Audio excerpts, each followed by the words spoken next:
ऐसी एक बहुत बड़ी खबर इस समय आंध्र प्रदेश से हमें मिल रही है। तिरुपति में ऑक्सीजन सप्लाई कम होने से 11 लोगों की जान चली गई। रुया अस्पताल के अधिकारियों की लापरवाही से ये बड़ा हादसा हुआ है। जानकारी के मुताबिक ऑक्सीजन टैंकर पहुंचने में सिर्फ 5 मिनट की देरी हुई। अस्पताल में और दर्दनाक हादसा हो सकता था, क्योंकि जिस समय ऑक्सीजन खत्म हुआ वहां 1000 मरीजों का इलाज चल रहा था। ये तस्वीरें हैरान करती हैं, परेशान करती हैं, लेकिन सिस्टम की नाकामी दिखाना बेहद जरूरी है। आंध्र प्रदेश के तिरुपति में 11 मरीजों की मौत हो गई। महज 5 मिनट की देरी से ऑक्सीजन मिला मरीजों को, जिसकी वजह से उनकी जान नहीं बचाई जा सकी।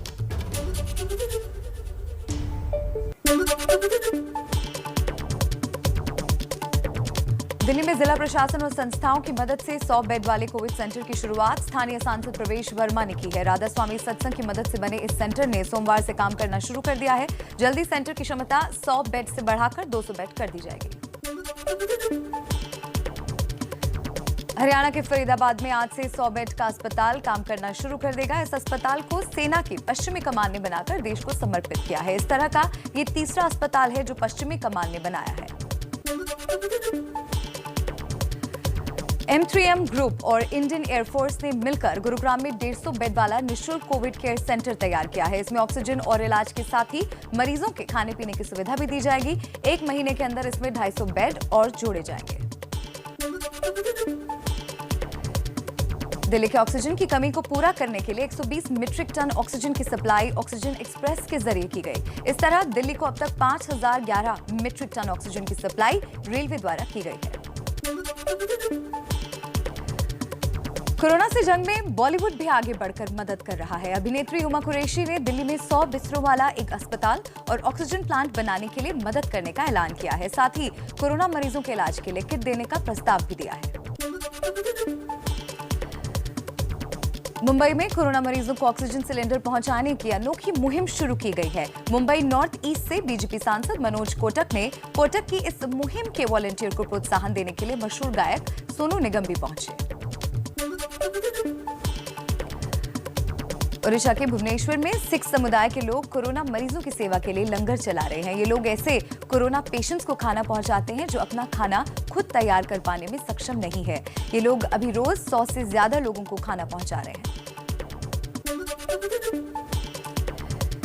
बिहार के सुपौल में राज्य आपदा विभाग के निर्देश से शुरू हुआ कम्युनिटी किचन। गरीबों को मिल रहा 2 वक्त का भोजन। कोरोना काल में रोजी रोटी छिन जाने से पैदा हो गई थी समस्या। यूपी के बिजनौर के कुछ दोस्तों ने मिलकर गरीबों के लिए 15 बिस्तरों का अस्पताल तैयार कर डाला है। इस अस्पताल में गरीबों को इलाज से लेकर दवाइयां और खाना पीना सब फ्री दिया जा रहा है। कोरोना महामारी के दौरान नौसेना कंधे से कंधा मिलाकर सहयोग में जुटी है। पश्चिमी कमान के फ्लीट कमांडर अजय कोचर ने एबीपी न्यूज से बातचीत में बताया है कि आईएनएस कोलकाता युद्धपोत से कतर और कुवैत से लिक्विड ऑक्सीजन कंटेनर लेकर मंगलौर पहुंचे। देश भर में ऑक्सीजन की कमी को देखते हुए जम्मू कश्मीर के शोपियां के जिला अस्पताल में अपना ऑक्सीजन प्लांट शुरू किया गया है। इस प्लांट से हर मिनट 1000 लीटर ऑक्सीजन का उत्पादन किया जा सकेगा। राजस्थान के सीकर जिले की तहसीलदार रजनी यादव ने मानवता की मिसाल कायम की है। धोद कस्बे में एक कोरोना संक्रमित बुजुर्ग महिला की मौत के बाद जब उसके अंतिम संस्कार के लिए कोई नहीं आया तो रजनी यादव ने पीपी किट पहनकर खुद उसका अंतिम संस्कार किया।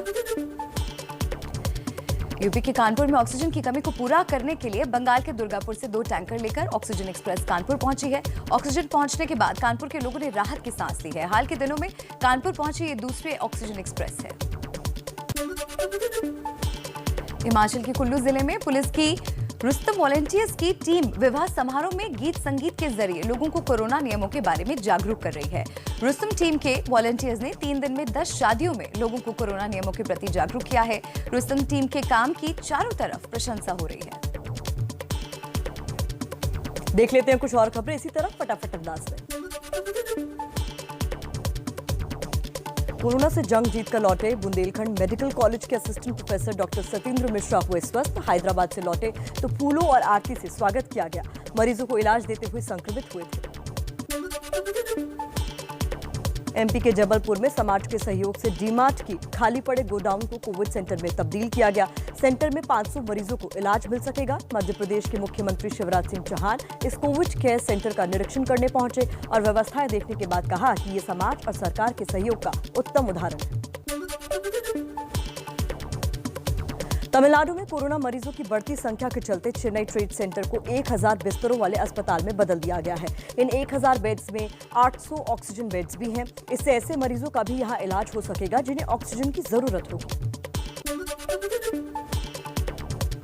आंध्र प्रदेश में चित्तौड़ जिले के तिरुपति के रुइया सरकारी अस्पताल में ऑक्सीजन न मिलने से 11 कोरोना मरीजों ने दम तोड़ दिया।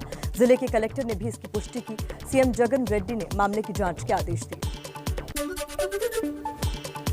तिरुपति के सरकारी अस्पताल में हुई इस घटना के पीछे अधिकारियों की लापरवाही सामने आई है। ऑक्सीजन पहुंचने में 5 मिनट की देरी हुई, इससे इन लोगों की जान चली गई। अगर और देरी होती तो नुकसान बड़ा हो सकता था।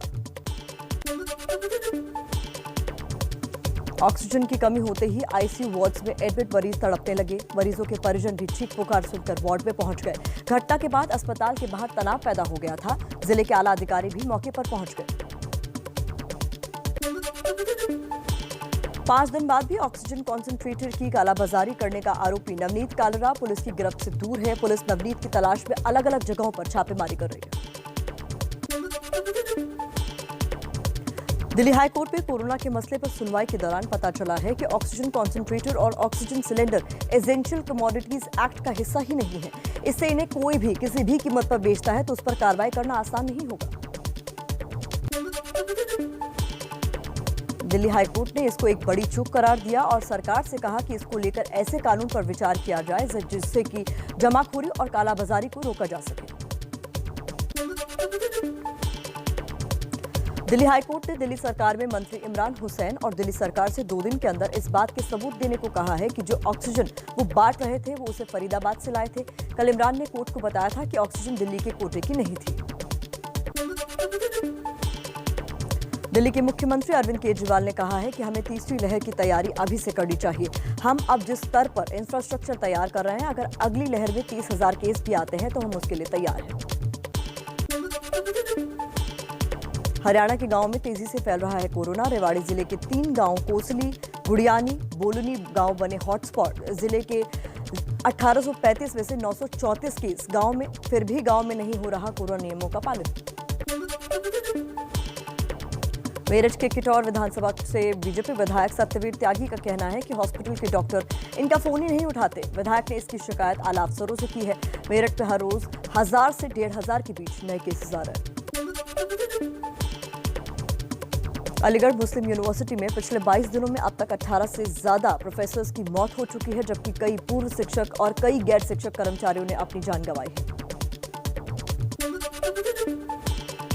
यूपी के सीएम योगी आदित्यनाथ सोमवार को अयोध्या पहुंचे और उन्होंने वीडियो कॉन्फ्रेंसिंग के जरिए अयोध्या मंडल के जिलों के अधिकारियों के साथ कोरोना की रोकथाम के लिए उठाए गए कदमों के बारे में जानकारी ली और आवश्यक निर्देश भी दिए। एआईएमआईएम अध्यक्ष असदुद्दीन ओवैसी ने आरोप लगाया है कि कोरोना को लेकर केंद्र सरकार की हर पॉलिसी फेल रही है, चाहे वो मरीजों को ऑक्सीजन पहुंचाने की हो या टीकाकरण की। ओवैसी ने कहा कि वैज्ञानिक आगाह कर रहे थे कि दूसरी लहर खतरनाक होगी, लेकिन सरकार सोती रही। हिमाचल प्रदेश के सीएम जयराम ठाकुर ने शिमला में इंदिरा गांधी मेडिकल कॉलेज का दौरा किया, जहां कोविड मरीजों के लिए 2000 बेड की व्यवस्था की गई है।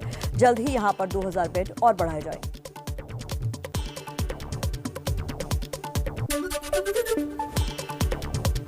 लालू प्रसाद यादव के निर्देश पर आरजेडी विधायक और बिहार के पूर्व स्वास्थ्य मंत्री तेज प्रताप यादव ने अस्पतालों का दौरा शुरू किया है।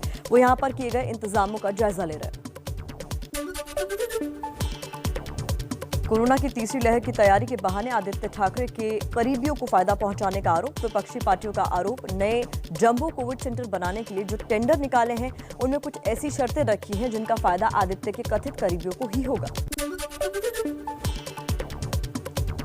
मध्य प्रदेश के आगर मालवा से कांग्रेस विधायक विपिन वानखेड़े ने जिला कलेक्टर को चिट्ठी लिखकर झोला छाप डॉक्टरों को इलाज करने के लिए अनुमति देने की सिफारिश की है। चिट्ठी में लिखा है कि झोला छाप डॉक्टरों को प्रतिबंधित करने के बजाय उनको कोरोना के इलाज की ट्रेनिंग दी जानी चाहिए और जरूरी दवाइयां उपलब्ध करानी चाहिए। पश्चिम बंगाल के सिलीगुड़ी जिले में नॉर्थ बंगाल मेडिकल कॉलेज की बड़ी लापरवाही। घंटों इंतजार के बाद भी लोगों को नहीं मिली वैक्सीन। लोगों का आरोप घंटों खड़ा रखने के बाद वापस लौटाया गया। प्रतिमा, वैसे तो कोरोना एक वैश्विक महामारी है, लेकिन कोरोना हमारे देश पर कहर बरपा रहा है और जिस तरह की तस्वीरें हम देख रहे हैं वो दिल को झकझोर कर रख देती है। और कोरोना के खिलाफ जंग में देश की कोशिश और विदेश की मदद के बावजूद ये इंतजाम नाकाफी साबित हो रहे हैं। ऐसे में लॉकडाउन एक चमत्कार है जो जिंदगी को कोरोना के संकट से उबार सकता है, लेकिन याद रहे कि लॉकडाउन कोई आसान कदम नहीं है। बिल्कुल ठीक कह रही है Mallika, I totally agree with you. देखिए, कोरोना की पिछली लहर में अर्थव्यवस्था पर इसका बहुत बुरा असर पड़ा था।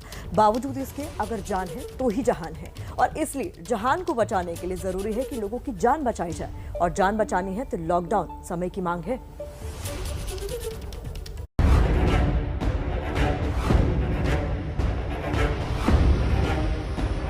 एक एग्रेसिव लॉकडाउन करने की जरूरत है जिससे लाइव्स भी बचें और लाइवलीहुड में भी हम कुछ हद तक लोगों को सपोर्ट कर पाएं। जितना ह्यूमन टू इंटरेक्शन आज हो रहा है, हमें उसको तोड़ने की जरूरत है।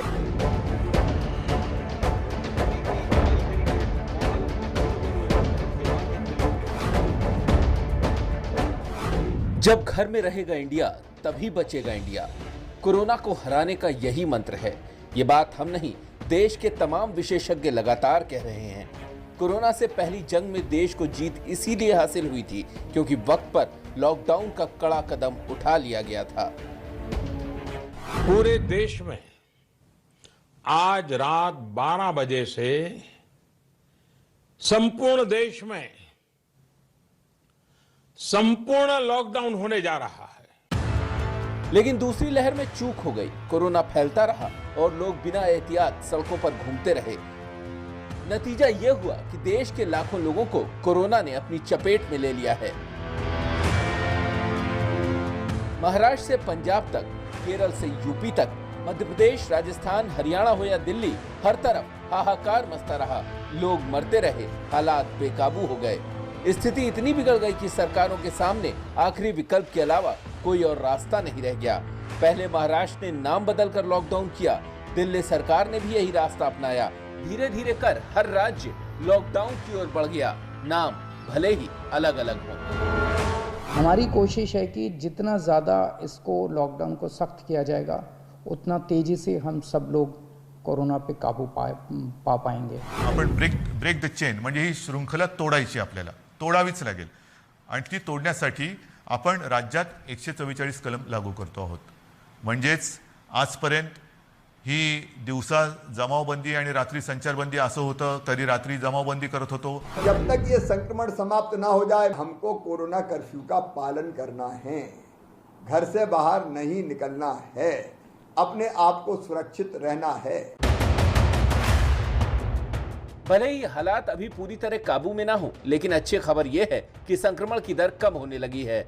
लॉकडाउन का असर यह हुआ है कि कोरोना की चेन पूरी तरह से ना सही, लेकिन टूटनी शुरू हो गई है। भारत के 26 राज्यों और केंद्र शासित प्रदेशों में पूर्ण या आंशिक लॉकडाउन की शुरुआत हो चुकी है। जिन राज्यों में पहले से लॉकडाउन लगा है वहां केस कम होना शुरू हो गए हैं। महाराष्ट्र, दिल्ली, छत्तीसगढ़, बिहार, उत्तर प्रदेश समेत लॉकडाउन वाले राज्यों में रोज आने वाले नए केसों में कमी आ रही है।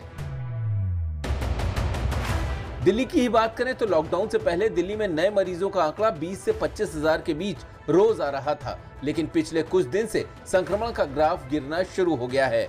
9 मई को 13,000 नए मरीज आए हैं। संक्रमण की रफ्तार घटी है तो उसके पीछे बड़ी वजह लॉकडाउन ही है।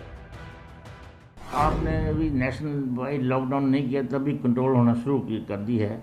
अभी तक तो जो बड़े हॉटस्पॉट थे, दिल्ली तो सारी हॉटस्पॉट है, वहाँ जरूरी है स्टेट ने भी कहाँ जहाँ उनके हॉटस्पॉट से उन्होंने आइडेंटिफाई किए हैं उस पर लॉकडाउन कर रहे हैं। डीसी से काम चल जाता है तो लोग नेशनल वाइड लॉकडाउन करने की शायद जरूरत नहीं हो।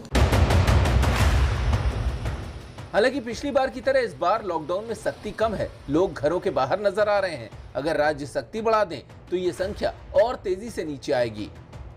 लॉकडाउन में देरी कोरोना में घातक साबित हो सकती है। आपको याद होगा कि इलाहाबाद हाई कोर्ट ने यूपी के कुछ जिलों में लॉकडाउन लगाने का निर्देश राज्य सरकार को दिया था। यूपी सरकार इसके खिलाफ सुप्रीम कोर्ट चली गई थी, लेकिन बाद में उसी यूपी सरकार को लॉकडाउन लगाना पड़ा। अब लॉकडाउन न लगाने की गलती पश्चिम बंगाल की नई सरकार भी कर रही है।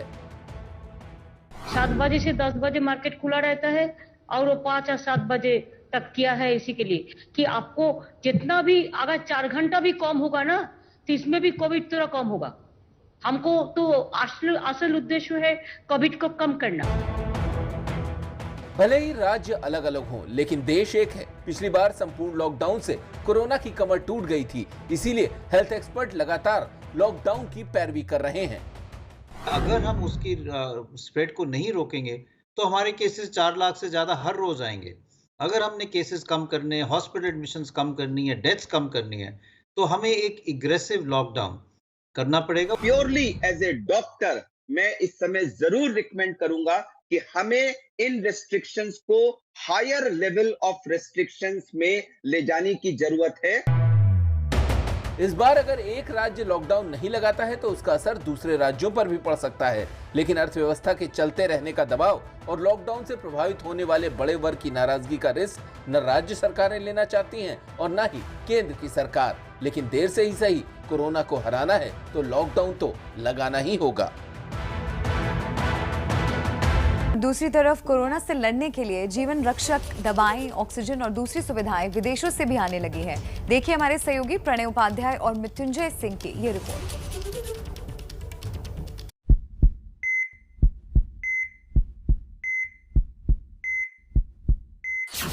पहली लहर के बाद भारत ने कोरोना को बस एक बीमारी समझा, लेकिन दूसरी लहर में कोरोना ने साबित कर दिया कि वो महामारी है। सिलेंडर होता तो पापा बच जाते। आज कंडीशन बहुत ज्यादा बेकार हो रही है। सर बचा लो, ऑक्सीजन ही नहीं मिल रही है। नहीं मिली, 3 दिन हो गए सर। किसने सोचा था कि अस्पतालों में भर्ती होने के लिए लोग बिलखेंगे? किसने सोचा था कि ऑक्सीजन के लिए दर दर भटकना पड़ेगा? कौन जानता था कि हजारों परिवारों की खुशियां ये महामारी छीन लेगी? किसे पता था कि शमशान में मेले लगेंगे? ना कोई कोरोना का टेस्ट करवा रहा, ना कोई सरकारी हॉस्पिटल में जा रहा है। बस अपने स्तर से और जो झोला छाप डॉक्टर बिना टेस्ट करे दवाई गोली दे देता, उस दवाई गोली से काम चल रहा है। इस महामारी का तांडव ऐसा कि पूरा सिस्टम ध्वस्त हो गया। कोरोना से लड़ने की कोई तैयारी ही नहीं थी। किसी को मालूम ही नहीं था कि कितनी ऑक्सीजन चाहिए, दवाओं का कितना स्टॉक चाहिए, ज्यादा मरीज आए तो बेड, आईसीयू, वेंटिलेटर कहां से आएंगे। नतीजा ये हुआ कि घरों से निकलकर कोरोना की त्रासदी सड़कों पर नजर आने लगी।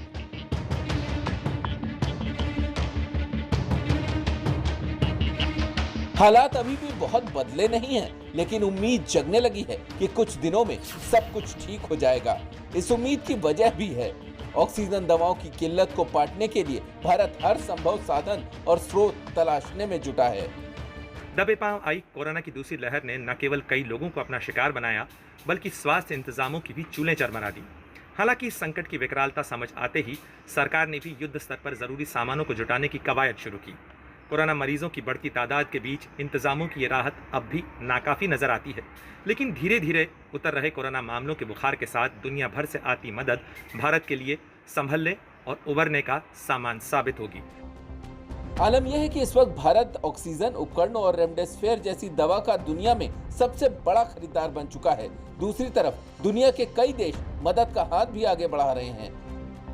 अब तक 42 देशों ने मदद का हाथ बढ़ाया है। इनमें से 21 देश मदद की कम से कम एक खेप भेज चुके हैं। अब तक 20,000 oxygen cylinder, 11,000 oxygen concentrator, 30 oxygen tanker और 75 ऑक्सीजन जनरेटर भारत को दुनिया के अलग अलग देश देने वाले हैं। विदेशों से ऑक्सीजन प्लांट भी आए हैं। विदेशों से ऑक्सीजन और दूसरे मेडिकल सामान लाने के लिए नौसेना ने ऑपरेशन समुद्र सेतु 2 शुरू किया है। इसके तहत 3 वॉरशिप्स को लगाया गया है जो विदेशों से ऑक्सीजन और मेडिकल सप्लाई लेकर भारत पहुंच रहे हैं।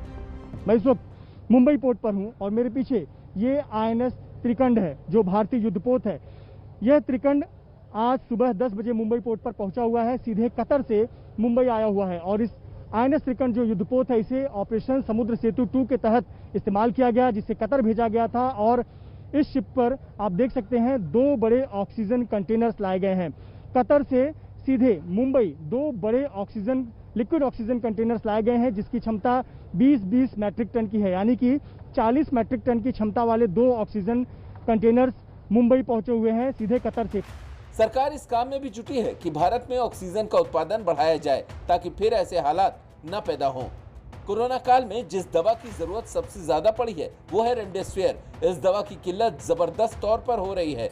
दवा की मांग और सप्लाई का अंतर इतना है कि इसकी कालाबाजारी जोर पकड़ रही है। इस किल्लत को दूर करने के लिए भारत इसका सबसे बड़ा खरीदार बन गया है। जहां भी बड़ा स्टॉक मौजूद है, भारत वहां से इसे खरीदने की अपील कर रहा है। रेमडेसिविर के अलावा टोसिलिजुमा और मोनोक्लोनल एंटीबॉडीज की खेप तैयार करने की कोशिशें जारी हैं, जिससे लोगों को दवा की किल्लत से राहत मिल सके। दूसरी तरफ सेना और दूसरी रक्षा इकाइयों ने देश में कोरोना से बिगड़े हालात को काबू में करने के लिए मोर्चा संभाल लिया है। देश के अलग अलग हिस्सों में सेना और रक्षा इकाई अस्पताल, ऑक्सीजन प्लांट बनाने में लगे हैं ताकि लोगों को इलाज मिल सके। इसके अलावा लोगों की जान बचाने का अगला मिशन वैक्सीनेशन ड्राइव को तेज करना है। वैक्सीन की किल्लत दूर करने के लिए अब सरकार अलग अलग रास्ते अपना रही है। SII और भारत बायोटेक से उत्पादन बढ़ाने को कहा गया है। भारत बायोटेक ने जून से 3 करोड़ टीके बनाने का ऐलान किया है। स्पुतनिक 5 की पहली खेप भारत पहुंच चुकी है और दूसरी डोज कुछ दिनों में पहुंच जाएगी। स्पुतनिक लाइट यानी सिंगल डोज वैक्सीन के इस्तेमाल की इजाजत भी जल्द दी जा सकती है। फाइजर और मॉडर्ना वैक्सीन के लिए भी जल्द देश के दरवाजे खुल सकते हैं। भारत सरकार की ओर से हमारा ये बराबर अब विशेष रूप से स्टेट्स को आग्रह है कि वैक्सीनेशन में जो लोगों को सेकंड डोज मिलनी है उनको कम से कम 70-30 के अनुपात में प्राथमिकता दी जाए, क्योंकि ये भी आवश्यक है कि जिसको फर्स्ट डोज मिली उसको सेकंड डोज मिलनी चाहिए। और इसको आग्रह पूर्वक सभी स्टेट गवर्नमेंट्स को कहा गया है। कोरोना मरीजों के इलाज में जरूरी साजो सामान की किल्लत पाटने के साथ साथ अब खासा जोर टीकाकरण की रफ्तार बढ़ाने पर भी दिया जा रहा है। भारत की वैक्सीन बास्केट को बढ़ाने व मजबूत करने की कवायदों का असर अगले कुछ हफ्तों में नजर भी आने लगेगा, जब कोविशील्ड, कोवैक्सीन के साथ साथ रूस से मिले स्पुतनिक V टीकों का उत्पादन ज्यादा से ज्यादा भारतीयों को कोरोना से सुरक्षा का कवच मुहैया करा सकेगा। जो हो गया उसे बदला नहीं जा सकता, लेकिन कोरोना ऐसी महामारी है जो जल्द जाती हुई नजर नहीं आ रही। ऐसे में अब इससे निपटने के लिए पूरी तैयारी रखने के अलावा कोई रास्ता नहीं बचा है। आपदा के इस दौर में जब एक एक सांस का टूटा है तो सांसों के कई सौदागर भी पैदा हो गए हैं। दिल्ली के खान मार्केट में बुधवार को ऑक्सीजन कंसंट्रेटर जब्त किए गए थे। जी हां, इस मामले में नवनीत कालरा नाम के शख्स का नाम सामने आया था। दिल्ली पुलिस अब उसे तलाश कर रही है। कालरा ने गिरफ्तारी से बचने के लिए अग्रिम जमानत अर्जी दी है, जिस पर आज सुनवाई होगी। एक तरफ दिल्ली में एक एक सांस की मारामारी है तो दूसरी तरफ कुछ ऐसे भी हैं जो आपदा में अवसर तलाशने में पीछे नहीं रहे। ऐसा ही एक शख्स है नवनीत कालरा।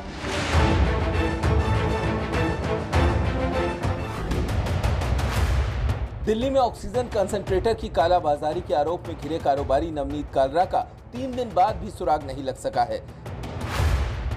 दिल्ली पुलिस नवनीत कालरा के रेस्टोरेंट से लेकर फार्म हाउस पर छापेमारी कर रही है, मगर जो खुलासा इस बीच हुआ है वो दिल्ली पुलिस को ही कटघरे में खड़ा करता है।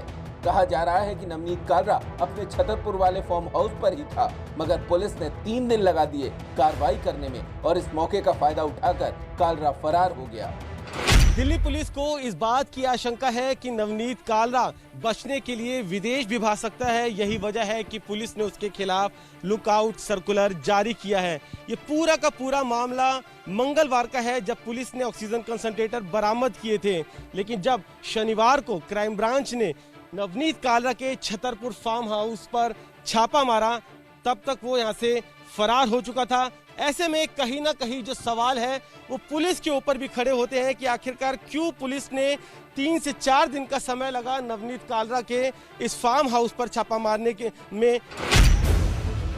कालरा के छतरपुर के फार्म हाउस में ताला लगा है। एबीपी संवाददाता ने गार्ड से बात की तो उसने बताया कि उसे इस बात की जानकारी नहीं है कि नवनीत कालरा कहाँ है। कालरा और उसके परिवार का फोन स्विच ऑफ है। कोई है नहीं क्या अंदर? पता नहीं, मैं कहाँ जाऊँ। हाँ जी, कोई नहीं। तो कहाँ गए हैं? कुछ कालरा साहब कुछ आइडिया? पता नहीं। कब गए थे? पता नहीं, मैं आज ही आया हूँ ड्यूटी पे। अच्छा, तो कितने दिन से बंद है मतलब फार्म हाउस? पता नहीं, मैं आज ही आया हूँ तो मुझे क्या पता है। अच्छा, रहते वैसे यहीं पर थे नवनीत कालरा जी? मैं आज ही आया हूँ तो ऐसा मुझे कैसे पता। एक तरफ देश भर में ऑक्सीजन और कालाबाजारी करने वालों के खिलाफ कार्रवाई की जा रही है, लेकिन नवनीत कालरा के वकील कानून की खामियों का सहारा लेकर उसे बचाने में लगे हैं। दरअसल ऑक्सीजन सिलेंडर और ऑक्सीजन कंसंट्रेटर को अभी तक आवश्यक वस्तु अधिनियम यानी एसेंशियल कमोडिटीज एक्ट के तहत नहीं रखा गया है। इस वजह से दिल्ली में ऑक्सीजन कंसंट्रेटर की कालाबाजारी करने वाले नवनीत कालरा को अपराधी साबित करना किसी भी जांच एजेंसी के लिए टेढ़ी खीर साबित हो सकता है। दिल्ली हाईकोर्ट में सुनवाई के दौरान एक वकील ने खान मार्केट मामले का जिक्र करते हुए कहा कि क्योंकि ऑक्सीजन सिलेंडर और कंसंट्रेटर को लेकर एसेंशियल कमोडिटीज एक्ट के तहत कोई आदेश जारी नहीं हुआ है, लिहाजा मुमकिन है कि कालाबाजारी करने वाले लोग ऐसे ही छूट जाएं। इस पर कोर्ट ने कहा कि ये तो एक बड़ी खामी है। नवनीत कालरा के रेस्टोरेंट से कंसंट्रेटर की बरामदगी के मामले में मैट्रिक्स कंपनी का भी नाम सामने आया है। कंपनी के वकील से जब एबीपी न्यूज ने बात की तो उनकी दलील भी सुन लीजिए। समुद्र जी, पुलिस का एलिगेशन ये है कि ब्लैक मार्केटिंग की गई थी और उसको बहुत ही ज़्यादा कीमत पे लोगों को बेचा जा रहा था, क्या कहेंगे? 32 कॉन्सेंट्रेटर्स थे हमारे नेगी एंड जू रेस्टोरेंट में, जो एक कलेक्शन सेंटर था। ना वहाँ पे बेचे जा रहे थे ना खरीदे जा रहे थे, वहाँ पे हो रहे थे पिकअप। बाकी जो खान मार्केट के में मिले हैं वो हमारे नहीं हैं। जो 300 कुछ ऑक्सीजन कॉन्सेंट्रेटर उनको मिले हैं वो हमारे रजिस्टर्ड ऑफिस में जाके लिए गए हैं। यहाँ पे सारी ट्रांजैक्शन ऑनलाइन हुई है, एक कैश ट्रांजैक्शन का वो नहीं है। MRP पे के सारे नीचे बेचे गए हैं सामान। जितना मैट्रिक्स का सवाल है हमने सारे व्हाट्सएप चैट लोगों को दिए। अब दिल्ली पुलिस को लग रहा है कि नवनीत कालरा विदेश भाग सकता है, इसीलिए दिल्ली पुलिस ने LOC खोल दी है। लेकिन बड़ा सवाल यह है कि बुधवार को छापा मारने के बाद पुलिस ने उसे गिरफ्तार करने में देर क्यों की? क्या पुलिस पर कोई दबाव था? तो नमस्ते भारत में आपको इस वक्त की बड़ी खबर दे देते हैं। कोरोना के खिलाफ देश और दुनिया में, जैसा कि आप जानते हैं, वैक्सीनेशन की मुहिम तेजी से चल रही है। इस बीच एक बड़ी खबर अमेरिका से आ रही है। अमेरिका ने फाइजर कंपनी को 12 से 15 साल के बच्चों की वैक्सीनेशन के लिए मंजूरी दे दी है। बाइडेन सरकार ने फाइजर की कोरोना वैक्सीन के आपात इस्तेमाल की मंजूरी दे दी है। अमेरिका बुरी तरीके से प्रभावित देशों की सूची में शामिल रहा है। अब बच्चों को वैक्सीनेशन की मंजूरी यहां पर मिल गई है और ये मंजूरी फाइजर कंपनी को दी गई है।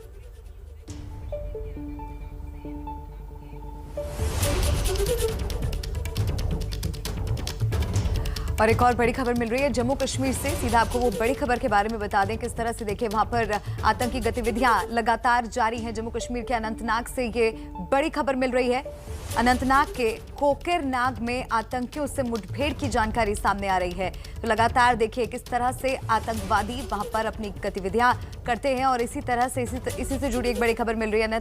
अनंतनाग के कोकेरनाग में आतंकियों से मुठभेड़ और लश्कर के 3 आतंकियों के इसमें शामिल होने की खबर मिल रही है और बताया जा रहा है कि इस मुठभेड़ में उन्हें घेर लिया गया है। जम्मू कश्मीर से ये इस वक्त की बड़ी खबर, अनंतनाग से ये बड़ी खबर आपको बता रहे हैं। कोकेरनाग में आतंकियों से मुठभेड़ हुई है और 3 लश्कर के आतंकवादी इस मुठभेड़ में शामिल हैं, जो जानकारी मिल रही है। 3 आतंकियों के घिरने की खबर सामने आ रही है।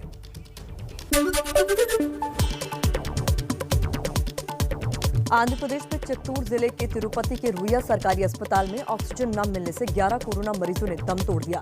जिले के कलेक्टर ने भी इसकी पुष्टि की है। सीएम जगन रेड्डी ने मामले की जांच के आदेश दे दिए हैं। तिरुपति के सरकारी अस्पताल में हुई इस घटना के पीछे अधिकारियों की लापरवाही मानी जा रही है। ऑक्सीजन पहुंचने में 5 मिनट की देरी हुई, इससे इन लोगों की जान चली गई। अगर और देरी होती तो नुकसान बड़ा होता। ऑक्सीजन की कमी होते ही आईसीयू वार्ड्स में एडमिट मरीज तड़पने लगे। मरीजों के परिजन भी चीख पुकार सुनकर वार्ड में पहुंच गए। घटना के बाद अस्पताल के बाहर तनाव पैदा हो गया। जिले के आला अधिकारी भी मौके पर पहुंच गए। 5 दिन बाद भी ऑक्सीजन कॉन्सेंट्रेटर की कालाबाजारी करने का आरोपी नवनीत कालरा पुलिस की गिरफ्त से दूर है। पुलिस नवनीत की तलाश में अलग अलग जगहों पर छापेमारी कर रही है।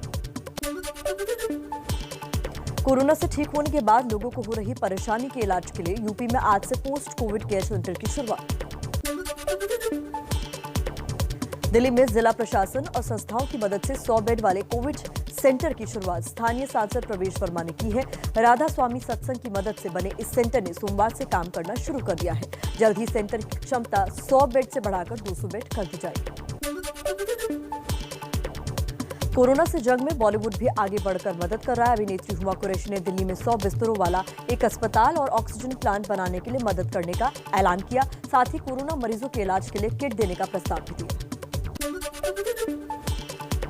हरियाणा के फरीदाबाद में आज से 100 बेड का अस्पताल काम करना शुरू कर देगा। इस अस्पताल को सेना की पश्चिमी कमान ने बनाकर देश को समर्पित किया है। इस तरह का ये तीसरा अस्पताल है जो पश्चिमी कमान ने बनाया है। M3M ग्रुप और इंडियन एयरफोर्स ने मिलकर गुरुग्राम में 150 बेड वाला निःशुल्क कोविड केयर सेंटर तैयार किया है। इसमें ऑक्सीजन और इलाज के साथ ही मरीजों के खाने पीने की सुविधा भी होगी। 1 महीने के अंदर इसमें 250 बेड और जोड़ दिए जाएंगे। दिल्ली की ऑक्सीजन की कमी को पूरा करने के लिए 120 मीट्रिक टन ऑक्सीजन की सप्लाई ऑक्सीजन एक्सप्रेस के जरिए की गई। इस तरह दिल्ली को अब तक 5011 मीट्रिक टन ऑक्सीजन की सप्लाई रेलवे द्वारा की गई।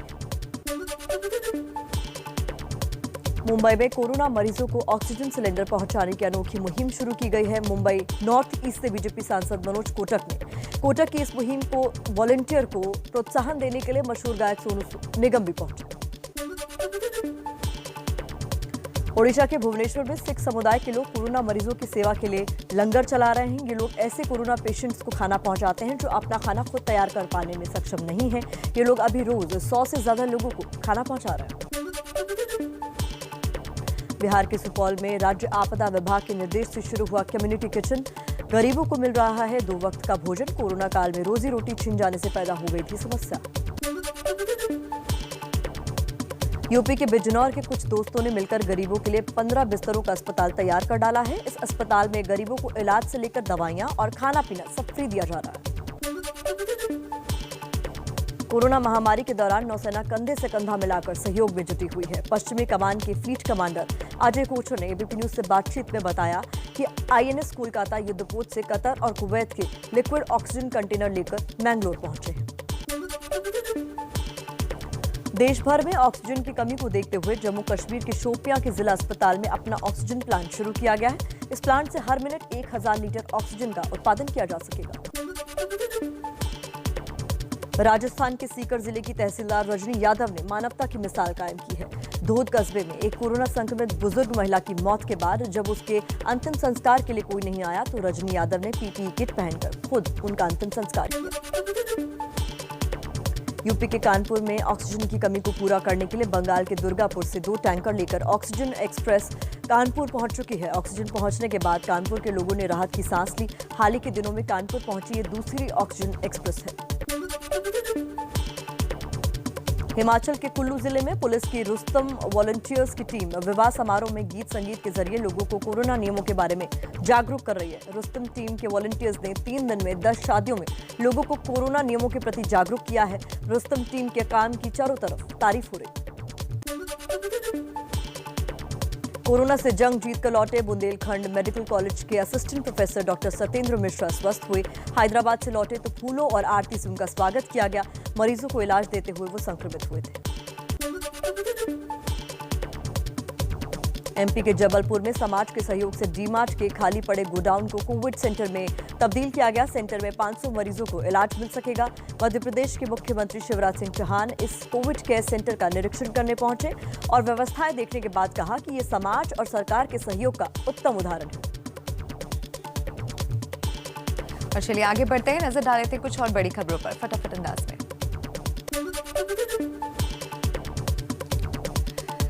तमिलनाडु में कोरोना मरीजों की बढ़ती संख्या के चलते चेन्नई ट्रेड सेंटर को 1000 बिस्तरों वाले अस्पताल में तब्दील कर दिया गया है। इन 1000 बेड्स में से 800 ऑक्सीजन बेड्स भी हैं। इससे ऐसे मरीजों का भी इलाज हो सकेगा जिन्हें ऑक्सीजन की जरूरत होगी। दिल्ली हाईकोर्ट में कोरोना के मसले पर सुनवाई के दौरान पता चला है कि ऑक्सीजन कंसंट्रेटर और oxygen cylinder essential commodities act का हिस्सा ही नहीं है। इससे कोई इन्हें किसी भी कीमत पर बेचता है तो उस पर कार्रवाई करना आसान नहीं होगा। दिल्ली हाईकोर्ट ने इसको एक बड़ी चूक करार दिया है और सरकार से कहा है कि इसको लेकर ऐसे कानून पर विचार करें जिससे कि जमाखोरी और कालाबाजारी को रोका जा सके। दिल्ली हाईकोर्ट ने दिल्ली सरकार में मंत्री इमरान हुसैन और दिल्ली सरकार से 2 दिन के अंदर इस बात के सबूत देने को कहा है कि जो ऑक्सीजन वो बांट रहे थे वो इसे फरीदाबाद से लाए थे। कल इमरान ने कोर्ट को बताया था कि ऑक्सीजन दिल्ली के कोटे की नहीं थी।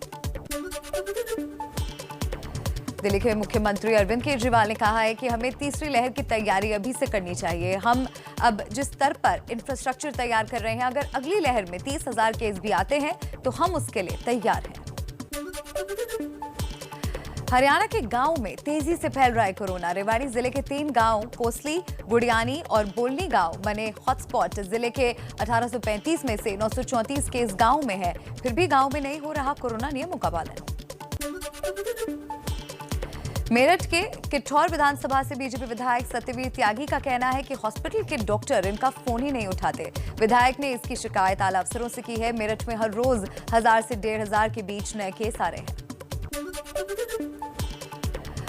अलीगढ़ मुस्लिम यूनिवर्सिटी में पिछले 22 दिनों में अब तक 18 से अधिक प्रोफेसरों की मौत हो चुकी है, जबकि कई पूर्व शिक्षकों और कई गैर शिक्षक कर्मचारियों ने अपनी जान गंवाई है। यूपी के सीएम योगी आदित्यनाथ सोमवार को अयोध्या पहुंचे और उन्होंने वीडियो कॉन्फ्रेंसिंग के जरिए अयोध्या मंडल के जिलों के अधिकारियों के साथ कोरोना की रोकथाम के लिए उठाए गए कदमों के बारे में जानकारी ली और आवश्यक निर्देश भी दिए। एआईएमआईएम अध्यक्ष असदुद्दीन ओवैसी ने आरोप लगाया है कि कोरोना को लेकर केंद्र सरकार की हर पॉलिसी फेल हो रही है, चाहे वो मरीजों को ऑक्सीजन पहुंचाने की हो या टीकाकरण की। ओवैसी ने कहा कि वैज्ञानिक आगाह कर रहे थे कि दूसरी लहर खतरनाक होगी, लेकिन सरकार सोती रही। हिमाचल प्रदेश के सीएम जयराम ठाकुर ने शिमला में इंदिरा गांधी मेडिकल कॉलेज का दौरा किया, जहां कोविड मरीजों के लिए 2000 बेड की व्यवस्था की गई है। जल्द ही यहां पर 2000 बेड और बढ़ाए जाएंगे। मध्य प्रदेश के चिकित्सा शिक्षा मंत्री विश्वास सारंग ने दावा किया कि कोरोना की संभावित तीसरी वेव की तैयारी हमने शुरू कर दी है। जैसी संभावना है कि बच्चों पर इसका असर होगा, इसलिए बच्चों का आईसीयू बनाया जा रहा है। लालू प्रसाद यादव के निर्देश पर आरजेडी विधायक और बिहार के पूर्व स्वास्थ्य मंत्री तेज प्रताप यादव ने अस्पतालों का दौरा शुरू किया है। वो यहां पर किए इंतजाम देख रहे हैं। कोरोना की तीसरी लहर की तैयारी के बहाने आदित्य ठाकरे के करीबियों को फायदा पहुंचाने का आरोप। विपक्षी पार्टियों का आरोप, नए जंबो कोविड सेंटर बनाने के लिए जो टेंडर निकाले हैं उनमें कुछ ऐसी शर्तें रखी गई हैं जिनका फायदा आदित्य के कथित करीबियों को होगा। मध्य प्रदेश के आगर मालवा से कांग्रेस विधायक विपिन वानखेड़े ने जिला कलेक्टर को चिट्ठी लिखकर झोला छाप डॉक्टरों को इलाज करने के लिए अनुमति देने की सिफारिश की है। चिट्ठी में लिखा है कि झोला छाप डॉक्टरों को प्रतिबंधित करने के बजाय उनको कोरोना के इलाज की ट्रेनिंग दी जानी चाहिए और जरूरी दवाइयां उपलब्ध करानी चाहिए। भागलपुर की एक महिला वहां के ग्लोबल अस्पताल के कंपाउंडर ज्योति कुमार पर आईसीयू में छेड़छाड़ और रेप की कोशिश का आरोप लगा रही है। महिला का कहना है कि उसके पति और मां का अस्पताल के आईसीयू में एडमिट था, लेकिन वो इस डर से चुप रही कि बोलने पर उसके पति की जान न चली जाए। पीड़ित महिला के मुताबिक लगातार प्रताड़ित होने पर वो अपने पति को भागलपुर के सरकारी अस्पताल में ले गई, लेकिन वहां उचित इलाज न मिलने से उनके पति की मौत हो गई। पीड़ित महिला द्वारा लगाए गए आरोप के बाद जिले की पुलिस एक्शन में आ गई है और अस्पताल के आईसीयू की सीसीटीवी फुटेज को जब्त कर लिया गया है। पीड़ित ने आरोप लगाया है कि आईसीयू में भर्ती उसके पति और उसकी मां को काफी तड़पाया गया। गया जिले के फतेहपुर थाना क्षेत्र के एक निजी नर्सिंग होम संचालक ने पैसा न मिलने पर मरीज को नर्सिंग होम से बाहर निकाल दिया। आरोप है कि नर्सिंग होम ने 90,000 रुपए की मांग की थी, जिसमें मरीज के परिजनों के पास 70,000 रुपए ही थे। जमा करा दिए गए उनकी तरफ से नर्सिंग होम के मालिक को अब हिरासत में ले लिया गया है। बिहार के कटिहार में ऑक्सीजन सिलेंडर की कालाबाजारी के आरोप में 2 करीबियों, कारोबारियों सहित 5 लोगों पर मामला दर्ज किया गया है। ट्रेन से लाए गए थे 225 ऑक्सीजन सिलेंडर। इस मामले में पुलिस पर आरोपियों को बचाने के आरोप लग रहे हैं। यूपी के बरेली में व्यापारी नेता के भतीजे पर ऑक्सीजन की कालाबाजारी का आरोप है। ड्रग इंस्पेक्टर ने धोखाधड़ी और आपदा प्रबंधन जैसे गंभीर धाराओं में एफआईआर दर्ज कराई। व्यापारी नेता पारस गुप्ता सोशल साइट्स पर फ्री सिलेंडर देने के मैसेज डाला करते थे और जो लोग संपर्क उन्हें करते थे उनसे 40,000 रुपए की मांग की जाती थी। कुछ और खबरें जान लेते इसी तरह सुपर 100 में।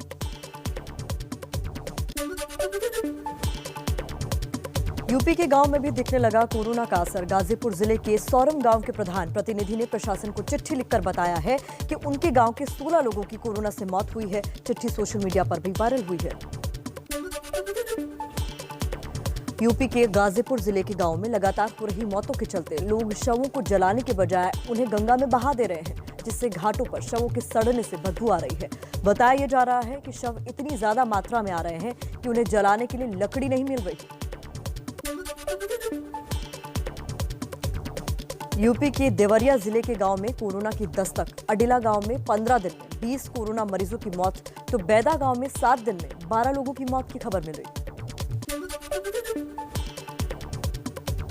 बीजेपी के वरिष्ठ नेता और रायगांव से विधायक जुगल किशोर बागरी का निधन, कोरोना से पीड़ित थे।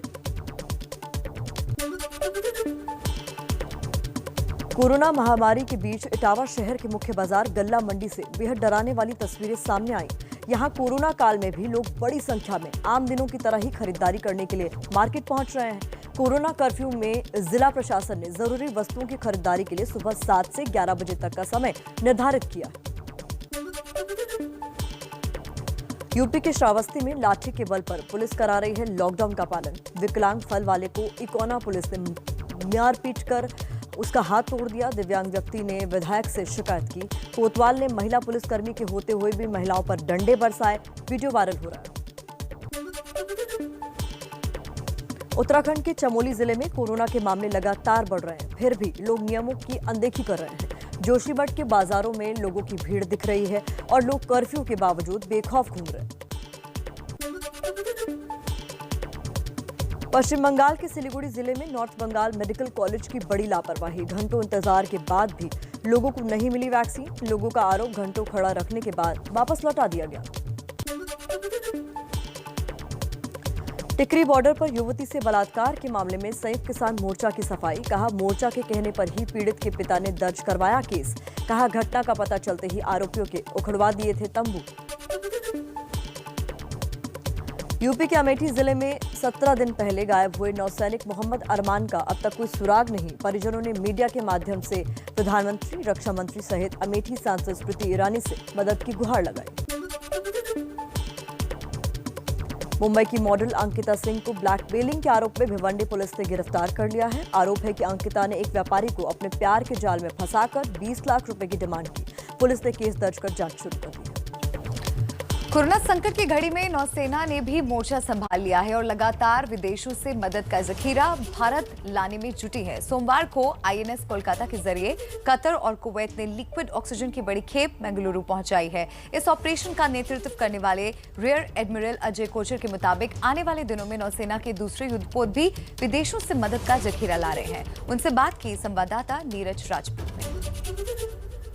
हमारे साथ खुद रियर एडमिरल अजय कोचर है, जो कि जो वेस्टर्न फ्लीट कमांडर है, यानी कि जो पश्चिमी कमान है भारतीय नौसेना की, उसके फ्लीट कमांडर है। स्वागत है आपका एडमिरल कोचर एबीपी न्यूज पर। शुक्रिया। सबसे पहले तो इस संकट की घड़ी में जब देशवासी जूझ रहे हैं ऑक्सीजन की कमी से, तब भारतीय नौसेना जो है वो लगी हुई है ऑपरेशन समुद्र सेतु में। तो एडमिरल कोचर, सबसे पहले तो हमें बताइए कि किस तरह की जो कोशिशें हैं वो अभी तक ऑपरेशन समुद्र सेतु के तहत नौसेना की तरफ से की गई है कि जो हमारे मित्र देश हैं वहां से ऑक्सीजन और दूसरे मेडिकल जो उपकरण हैं और बाकी सप्लाईज हैं वो लेकर आ रहे हैं हमारे युद्धपोत। राजपूत जी, जैसा आप जानते हैं कि पिछले साल जब कोविड-19 का प्रभाव हुआ था तो नेवी ने ऑपरेशन समुद्र सेतु लॉन्च किया था, जिसमें हमारे देश के जो वासी हैं बाहर के देशों में रह रहे हैं उनको हमने वापस इंडिया लेकर आए थे। और जैसे ही इस साल अभी अप्रैल के महीने में कोविड-19 का प्रभाव बढ़ा तो नेवी ने ऑपरेशन समुद्र सेतु 2 लॉन्च किया है।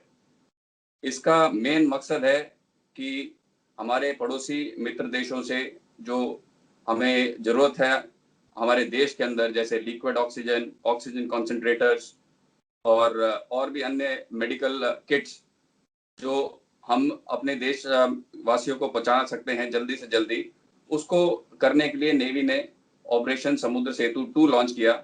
और सबसे पहले जो जैसा आपने बताया कि हमारे जो पश्चिमी बेड़ा के जो जहाज थे जो डिप्लॉयड थे अरेबियन सी में एक सैन्य एक्सरसाइज के लिए फ्रेंच नेवी के साथ, हमने तुरंत अपना मिशन और रोल बदला और जो हमारा सैन्य रोल से हम एक मानवीय रोल में, यानी कि एक ह्यूमैनिटेरियन लाइन रोल में हम आए और हमारे जहाज, और इस समय 9 जहाज नेवी के इस मिशन में लगे हुए हैं ऑपरेशन समुद्र सेतु।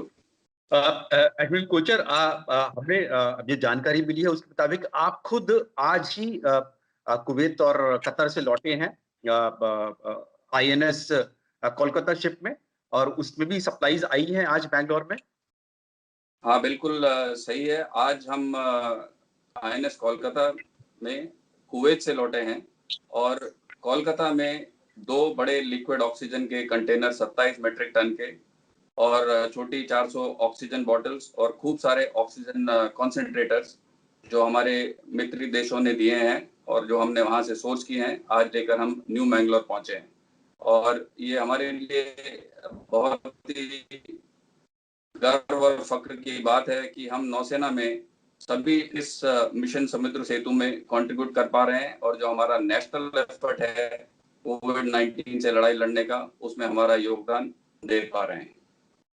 एडमिरल कोचर, आज ही INS त्रिकंड भी मुंबई पहुंचा है, तो ये कहां से आया है और ये भी कि अपने साथ लिक्विड ऑक्सीजन लेकर आया है? INS त्रिखंड दोहा कतर से आया है और अपने साथ सिमिलर क्रायोजेनिक जो लिक्विड ऑक्सीजन है उसको लेकर आए हैं और INS त्रिखंड आज मुंबई में लगा है। और ये भी मैं आपको जानकारी देना चाहूंगा कि इस समय 2 जहाज और हैं अरेबियन सी में जो कल पहुंचने वाले हैं और दोनों जहाज में भारी मात्रा में लिक्विड ऑक्सीजन के कंटेनर्स हैं। इस घड़ी में नौसेना का हर अफसर और हर नौसैनिक इस चुनौती को सामना करने के लिए पूरे देश के साथ कंधा से कंधा मिलाकर चलेगा और जो भी बनेगा नौसेना की तरफ से हम पूरा योगदान देंगे ताकि हम जी जान से इस चुनौती का सामना करें और जल्दी इसको हम हराएं।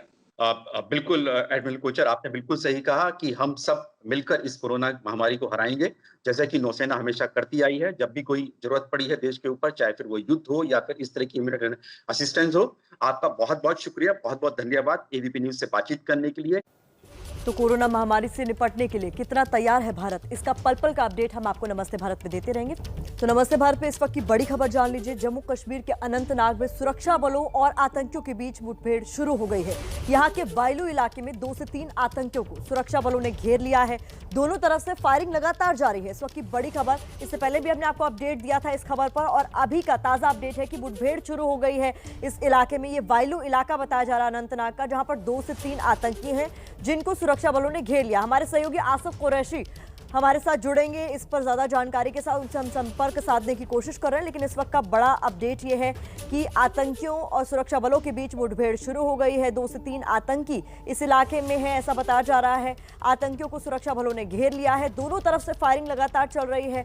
तस्वीरें भी हमारे पास आ रही हैं अनंतनाग के वायलू इलाके से, जहां पर इस वक्त की मुठभेड़ चल रही है। सुरक्षा बलों का मूवमेंट आप इस वक्त देख सकते हैं। पूरे इलाके को कॉर्डन ऑफ कर दिया गया है और आतंकियों को घेर लिया गया है। दोनों तरफ से फायरिंग हो रही है। आतंकी भी पुरजोर कोशिश कर रहे हैं बच निकलने की, लेकिन लगातार जम्मू कश्मीर में ऑपरेशन ऑल आउट के जरिए आतंकियों की कमर तोड़ने का सिलसिला जारी है। आसिफ कुरैशी हमारे साथ फोन लाइन पर जुड़ गए। आसिफ, क्या अपडेट है इस वक्त का?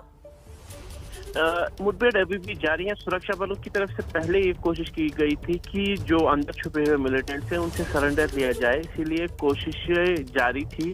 परिवार वालों को भी बुलाया गया था और उनसे अपील भी करवाई गई थी, लेकिन इस अपील को ठुकराने के बाद अब ये मुठभेड़ शुरू हो गई है और दोनों ओर से गोलीबारी हो रही है। सुरक्षा बलों का कहना है कि 2 से 3 मिलिटेंट जो अंदर छुपे हुए हैं उनकी तरफ से पहले ग्रेनेड फेंका गया, फायरिंग की गई, जिसके जवाब में कार्रवाई हो रही है। और तीनों के बारे में ये आशंका जताई जा रही है कि इनमें से एक के विदेशी होने की भी संभावना है। जी, और ये कितना समय हो गया मुठभेड़ शुरू हुए और अभी तक जो माहौल है इलाके में जिस तरीके से, क्या इलाके को पूरी तरीके से कॉर्डन ऑफ कर दिया गया ताकि बच ना निकले?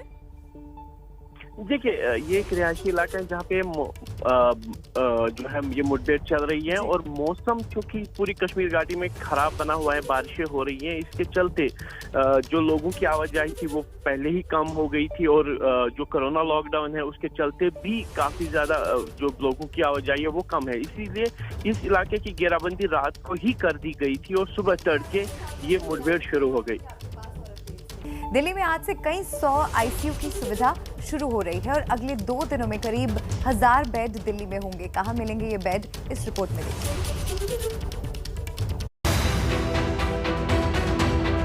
ये तस्वीरें दिल्ली वालों में खुशी का ऑक्सीजन भी बढ़ा रही हैं और डर को वैक्सीन भी लगा रही हैं, क्योंकि आज से उम्मीद है कि दिल्ली को ना तो बेड कम पड़ेंगे और ना ही सुविधाएं। ICU बेड्स की बहुत ज्यादा जरूरत पड़ी है। ICU बेड्स की कमी पड़ गई थी, तो 500 बेड्स यहाँ पे तैयार हो गए हैं। तो मैं समझता हूँ ये 1000 ICU बेड्स एक साथ चालू होने से मेरी समझ के हिसाब से अब दिल्ली में ICU बेड्स की कमी शायद लोगों को महसूस नहीं होगी। जिस रामलीला ग्राउंड में अभी तक सियासी तकरीरें होती थी, बदलाव की रैलियां होती थी, उसी रामलीला ग्राउंड से अब कोरोना के खिलाफ युद्ध का बिगुल फूंका गया है। जीटीबी अस्पताल के पास रामलीला ग्राउंड में आज से 500 आईसीयू बेड उपलब्ध है। इसी तरह एलएनजेपी अस्पताल के सामने 500 आईसीयू बेड बनाए जा रहे हैं, जो अगले 2-3 दिन में शुरू हो जाएंगे। रामलीला ग्राउंड में बने बेड्स के लिए ऑक्सीजन की भी पूरी व्यवस्था है, मतलब यहाँ पर ऑक्सीजन की बिल्कुल भी कमी नहीं होगी। रामलीला मैदान में 500 आईसीयू बेड के लिए 22 मीट्रिक टन ऑक्सीजन की जरूरत होगी। दिल्ली में सोमवार को 1000 ऑक्सीजन सिलेंडर मिले हैं। रामलीला ग्राउंड में बनाए गए ये 500 बेड जीटीबी अस्पताल से अटैच किए गए हैं। भारत में वैक्सीनेशन पूरी तेजी से चल रहा है और कई बड़े देशों को वैक्सीनेशन के मामले में हम पीछे छूट चुके हैं। अगर आपने वैक्सीन नहीं लगवाई है तो तुरंत जाकर लगवाएं और कोरोना को हराने में देश की मदद करें।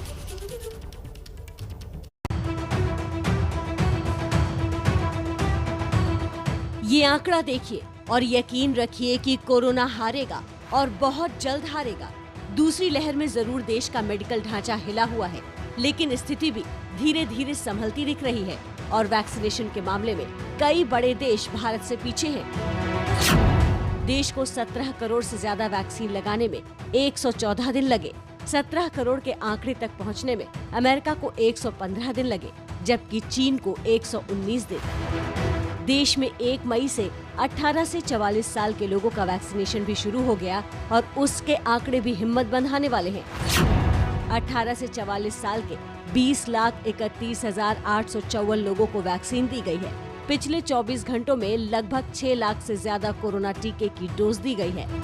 वैक्सीनेशन कार्यक्रम को सफल बनाने की सबसे बड़ी जिम्मेदारी आम लोगों की भी है। एबीपी न्यूज की दर्शकों से अपील है कि ज्यादा से ज्यादा संख्या में वैक्सीन लगवाएं, ताकि कोरोना की लहर देश में और कमजोर पड़े और ज्यादा से ज्यादा लोगों की जान बच सके।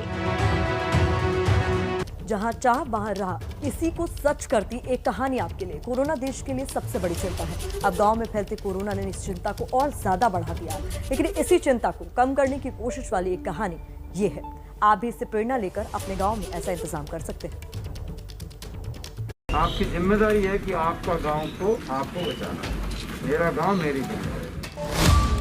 मेरा गांव मेरी जिम्मेदारी। ये तस्वीरें राजस्थान के जयपुर जिले में आने वाले कोटपुतली गांव की हैं। पुलिस अधिकारी गांव वालों को समझा रहे हैं कि कोरोना से गांव वाले ही बचा सकते हैं। आपकी जिम्मेदारी है कि आपका गांव को आपको बचाना है।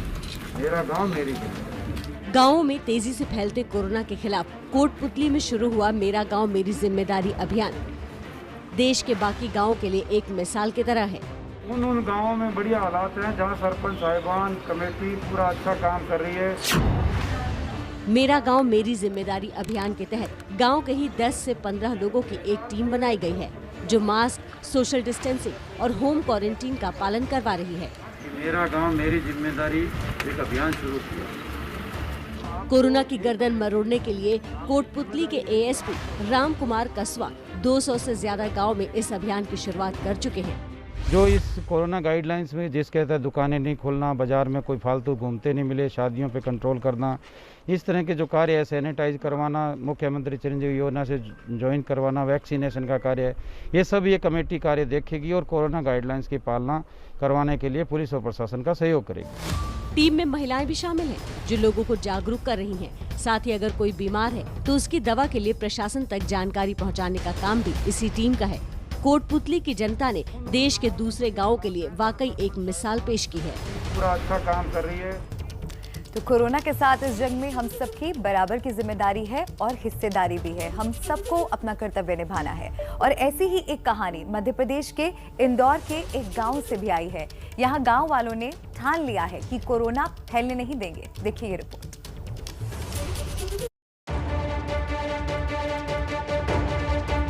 बीच सड़क पर बांस से रास्ता रोककर लिख दिया गया, मेरा गांव कोरोना मुक्ति अभियान।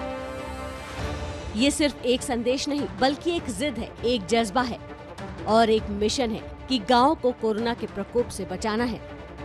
तस्वीरें इंदौर के ढाबली गांव की हैं। कोरोना से बचाव के लिए गांव वालों ने गांव की घेराबंदी कर दी और ये घेराबंदी इतनी मजबूत है कि मंत्री हो या प्रशासन के अधिकारी, नो एंट्री मतलब नो एंट्री।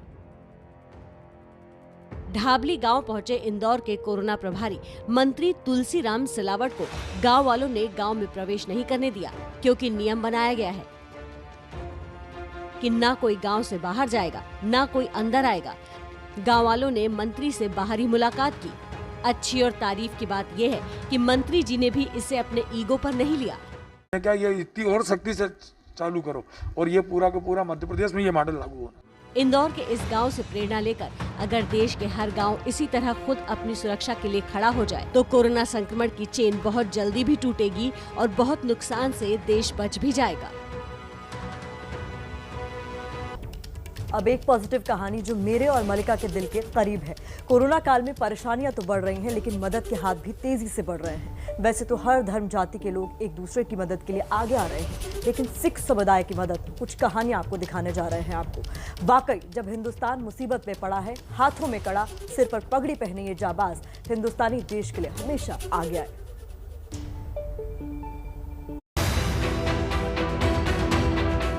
ये दोनों ही तस्वीरें उम्मीदों, इंसानियत और जज्बात की हैं। दोनों ही तस्वीरों में मदद के हाथ गुरु के द्वार यानी गुरुद्वारे से बढ़े हैं। पहले बात भुवनेश्वर की। गुरुद्वारे में मिलने वाले लंगर को गुरु का प्रसाद कहते हैं, लेकिन भुवनेश्वर के सिख समुदाय ने लंगर को इंसानियत का प्रसाद बना दिया है। भुवनेश्वर में होम आइसोलेशन में जितने कोरोना मरीज हैं, उनको ये गुरुद्वारे लंच और डिनर घर पहुंचाते हैं। गुरुद्वारे के सेवादार मिलकर खाना बनाते हैं, पैक करते हैं और उसे खुद ही पहुंचाते भी हैं।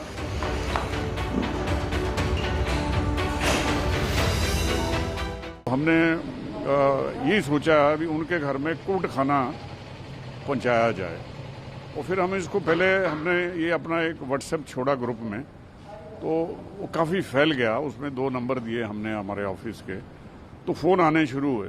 तो आज तक अभी 205, 210 तक लंच जा रहे हैं और डिनर भी जा रहे हैं। सतपाल सिंह और उनकी टीम रोजाना करीब 200 से 300 मरीजों को सुबह शाम का खाना होम डिलीवर कर रहे हैं। अब भुवनेश्वर से करीब 1700 किलोमीटर दूर राजधानी दिल्ली आइए। यहाँ पर कोरोना के खिलाफ लड़ाई में गुरुद्वारा बंगला साहिब और गुरुद्वारा रकाबगंज साहिब ने कोविड अस्पताल ही खोल दिया है। रकाबगंज गुरुद्वारे में बने 400 बेड के कोविड सेंटर को शुरू कर दिया गया है। यहाँ पर मरीजों की मदद के लिए डॉक्टरों के साथ पूरी सुविधाएं मौजूद है। सभी बेड्स पर ऑक्सीजन मौजूद है। इसमें एक अहम बात ये भी है कि अमिताभ बच्चन ने दिल्ली सिख गुरुद्वारा कमेटी को 2 करोड़ रुपए का दान दिया है और आगे भी सहयोग करने की बात कही है। और महामारी के इस मुश्किल घड़ी में कई लोग ऐसे हैं जो मसीहा बनकर सामने आए हैं, जो लोगों की मदद के लिए हर दम एक पैर पर खड़े हैं। श्रीनगर के एक ऐसे ही मसीहा से आपको मिलवाते हैं।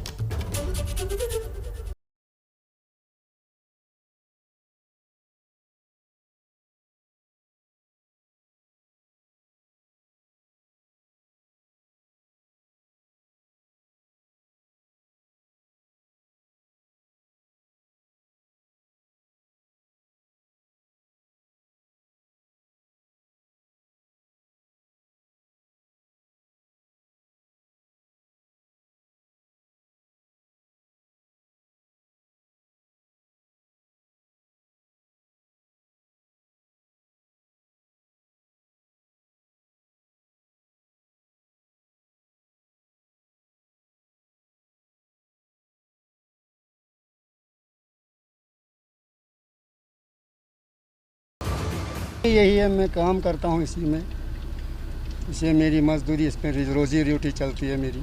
ऑक्सीजन लगा के हुआ है तो इसमें क्या डरना है। अब ये बीमारी है मैं एक अस्थमा पेशेंट हूँ, मुझे पिछले 4 साल से ये चल रहा है, तो अब मुझे इसकी आदत सी हो गई है। अब मुझे ऐसा वैसा कुछ लगता नहीं है। श्रीनगर के प्राइवेट ऑक्सीजन प्लांट से जुड़े मंजूर अहमद का मानना है कि इंसानियत की सेवा से बड़ा कोई काम नहीं। मंजूर अहमद के जज्बे को हम सलाम करते हैं। आपदा जब आती है तो अपनों और गैरों में फर्क समझा ही देती है। कोरोना में भी कुछ ऐसा ही हो रहा है, लेकिन हमारे समाज में कुछ हीरोज ऐसे भी हैं जो इंसानियत को न सिर्फ जिंदा रखे हुए हैं बल्कि दूसरों के लिए मिसाल भी बन रहे हैं।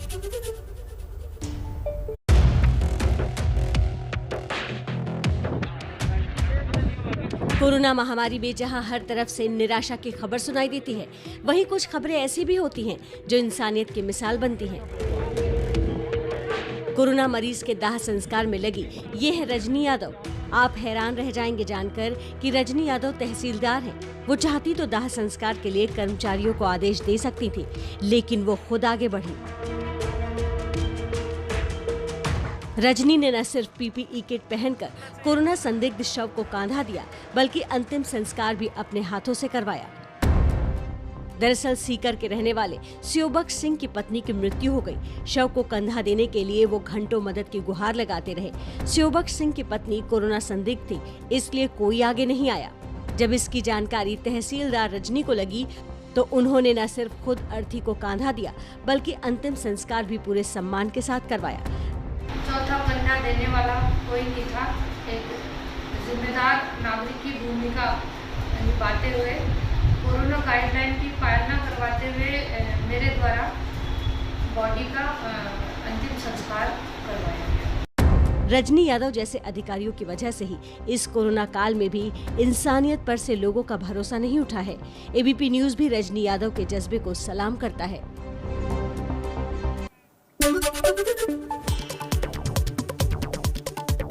दिल्ली हाईकोर्ट में कोरोना के मसले पर सुनवाई के दौरान पता चला है कि ऑक्सीजन कॉन्सेंट्रेटर और oxygen cylinder essential commodities act का हिस्सा ही नहीं है। इससे कोई इन्हें किसी भी कीमत पर बेच सकता है, तो उस पर कार्रवाई करना आसान नहीं होगा। दिल्ली हाईकोर्ट ने इसको एक बड़ी चूक करार दिया और सरकार से कहा है कि इसको लेकर ऐसे कानून पर विचार करें जिससे कि ऑक्सीजन से जुड़े उपकरणों की जमाखोरी और कालाबाजारी को रोका जा सके। दिल्ली हाईकोर्ट ने केजरीवाल सरकार में मंत्री इमरान हुसैन और दिल्ली सरकार से 2 दिन के अंदर इस बात के सबूत देने को कहा है कि जो ऑक्सीजन वो बांट रहे थे वो उसे फरीदाबाद से लाए थे। कल इमरान की ओर से कोर्ट को यही दलील दी गई थी कि ऑक्सीजन दिल्ली की कोटे की नहीं थी। दिल्ली के मुख्यमंत्री अरविंद केजरीवाल ने कहा है कि हमें तीसरी लहर की तैयारी अभी से कर लेनी चाहिए। हम अब जिस स्तर पर इंफ्रास्ट्रक्चर तैयार कर रहे हैं, अगर अगली लहर में 30,000 केस भी आते हैं तो हम उसके लिए तैयार हैं। एमपी के जबलपुर में समाज के सहयोग से डीमार्ट के खाली पड़े गोडाउन को कोविड सेंटर में बदला गया। सेंटर में 500 मरीजों को इलाज मिल सकेगा। मध्य प्रदेश के मुख्यमंत्री शिवराज सिंह चौहान इस कोविड केयर सेंटर का निरीक्षण करने पहुंचे और व्यवस्थाएं देखने के बाद कहा कि ये समाज और सरकार के सहयोग का उत्तम उदाहरण है। हरियाणा के गांव में तेजी से फैल रहा है कोरोना। रेवाड़ी जिले के 3 गांव कोसली, गुड़ियानी और बोलनी में हॉटस्पॉट बन गए हैं। जिले के 1835 में से 934 केस गांव में, फिर भी गांव में नहीं हो रहा कोरोना नियमों का कोई भी पालन। यूपी के गांव में भी दिखने लगा है कोरोना का असर। गाजीपुर जिले के सौरम गांव के प्रधान प्रतिनिधि ने प्रशासन को चिट्ठी लिखकर बताया है कि उनके गांव के 16 लोगों की कोरोना से मौत हुई। चिट्ठी सोशल मीडिया पर भी वायरल हो रही। यूपी के देवरिया जिले के गांव में कोरोना की दस्तक। अडीला गांव में 15 दिन में 20 कोरोना मरीजों की मौत, तो बैदा गांव में 7 दिन में 12 लोगों की मौत। अलीगढ़ मुस्लिम यूनिवर्सिटी में पिछले 22 दिनों में अब तक 18 से ज्यादा प्रोफेसर्स की मौत हो चुकी है, जबकि कई पूर्व शिक्षकों और कई गैर शिक्षक कर्मचारियों ने अपनी जान गंवाई है। कोरोना महामारी के बीच इटावा शहर के मुख्य बाजार गल्ला मंडी से बेहद डराने वाली तस्वीरें सामने आई हैं। यहां कोरोना काल में भी लोग बड़ी संख्या में आम दिनों की तरह ही खरीदारी करने निकल रहे हैं। कोरोना कर्फ्यू में जिला प्रशासन ने जरूरी वस्तुओं की खरीदारी के लिए सुबह 7 से 11 बजे तक का समय निर्धारित किया हुआ है। मेरठ के किठौर विधानसभा से बीजेपी विधायक सत्यवीर त्यागी का कहना है कि हॉस्पिटल के डॉक्टर इनका फोन ही नहीं उठाते। विधायक ने इसकी शिकायत आला अफसरों से की है। मेरठ में हर रोज 1000 से 1500 के बीच नए केस आ रहे हैं। मध्य प्रदेश के आगर मालवा से कांग्रेस विधायक विपिन वानखेड़े ने जिला कलेक्टर को चिट्ठी लिखकर झोला छाप डॉक्टरों को इलाज करने के लिए अनुमति देने की सिफारिश की है। चिट्ठी में लिखा है कि झोला छाप डॉक्टरों को प्रतिबंधित करने के बजाय उनको कोरोना के इलाज की ट्रेनिंग दी जानी चाहिए और जरूरी दवाइयां उपलब्ध करानी चाहिए। आंध्र प्रदेश में चित्तौड़ जिले के तिरुपति के रुइया सरकारी अस्पताल में ऑक्सीजन न मिलने से 11 कोरोना मरीजों ने दम तोड़ दिया। जिले के कलेक्टर ने भी इसकी पुष्टि की है। सीएम जगन रेड्डी ने मामले की जांच के आदेश दे दिए हैं। और चलिए बढ़ते हैं आगे, नजर डाल लेते हैं कुछ और अहम खबरों पर। 5 दिन बाद भी ऑक्सीजन कंसंट्रेटर की कालाबाजारी करने का आरोपी नवनीत कालरा पुलिस की गिरफ्त से दूर है। पुलिस नवनीत की तलाश में अलग अलग जगहों पर छापेमारी कर रही है। भागलपुर की एक महिला वहां के ग्लोबल अस्पताल के कंपाउंडर ज्योति कुमार पर आईसीयू में छेड़छाड़ और रेप की कोशिश का आरोप लगा रही है। महिला का कहना है कि उसके पति और मां का अस्पताल के आईसीयू में इलाज चल रहा था, लेकिन वो इस डर से चुप रही कि बोलने पर उसके पति की जान न ले लें। बिहार के कटिहार में ऑक्सीजन सिलेंडर की कालाबाजारी के आरोप में 2 कारोबारियों सहित 5 लोगों पर मामला दर्ज किया गया है। ट्रेन से लाए गए थे 225 ऑक्सीजन सिलेंडर। इस मामले में पुलिस पर आरोपियों को बचाने के आरोप लग रहे हैं। उत्तराखंड के चमोली जिले में कोरोना के मामले लगातार बढ़ते जा रहे हैं, फिर भी लोग नियमों की अनदेखी कर रहे हैं। जोशीमठ के बाजारों में लोगों की भीड़ उमड़ रही है और लोग कर्फ्यू के बावजूद बेखौफ घूम रहे हैं। कोरोना की तीसरी लहर की तैयारी के बहाने आदित्य ठाकरे पर करीबियों को फायदा पहुंचाने का आरोप लग रहा है। विपक्षी पार्टियों का आरोप है नए जंबो कोविड सेंटर बनाने के लिए जो टेंडर निकाले गए हैं उनमें कुछ ऐसी शर्तें रखी हैं जिनका फायदा आदित्य के कथित करीबियों को ही होगा। हरियाणा के फरीदाबाद में आज से 100 बेड का अस्पताल काम करना शुरू कर देगा। इस अस्पताल को सेना की पश्चिमी कमान ने बनाकर देश को समर्पित किया है। इस तरह का ये तीसरा अस्पताल है जो पश्चिमी कमान ने बनाया है। दिल्ली में जिला प्रशासन और संस्थाओं की मदद से 100 बेड वाले कोविड सेंटर की शुरुआत हो रही है। स्थानीय सांसद प्रवेश वर्मा इसकी शुरुआत कर रहे हैं। राधा स्वामी सत्संग की मदद से बने इस सेंटर ने सोमवार से काम करना शुरू कर दिया है। जल्द ही सेंटर की क्षमता 100 बेड से बढ़ाकर 200 बेड कर दी जाएगी। बिहार सरकार की पूर्व मंत्री बीमा भारती के पति अवधेश मंडल और दूसरे गुटों के बीच गोली चलाने और मारपीट का लाइव वीडियो सामने आया है। वीडियो में फायरिंग की आवाज भी आ रही है और गोली से एक व्यक्ति घायल भी हुआ है। यूपी के अमेठी जिले से 17 दिन पहले गायब हुए नौसैनिक मोहम्मद अरमान का अब तक सुराग नहीं। परिजनों ने मीडिया के माध्यम से प्रधानमंत्री, रक्षा मंत्री सहित अमेठी सांसद स्मृति ईरानी से मदद की गुहार लगाई है। मुंबई की मॉडल अंकिता सिंह को ब्लैकमेलिंग के आरोप में भिवंडी पुलिस ने गिरफ्तार कर लिया है। आरोप है कि अंकिता ने एक व्यापारी को अपने प्यार के जाल में फंसाया और उसके बाद 20 लाख रुपए की डिमांड की। पुलिस ने केस दर्ज कर दिया है और जांच शुरू कर दी है।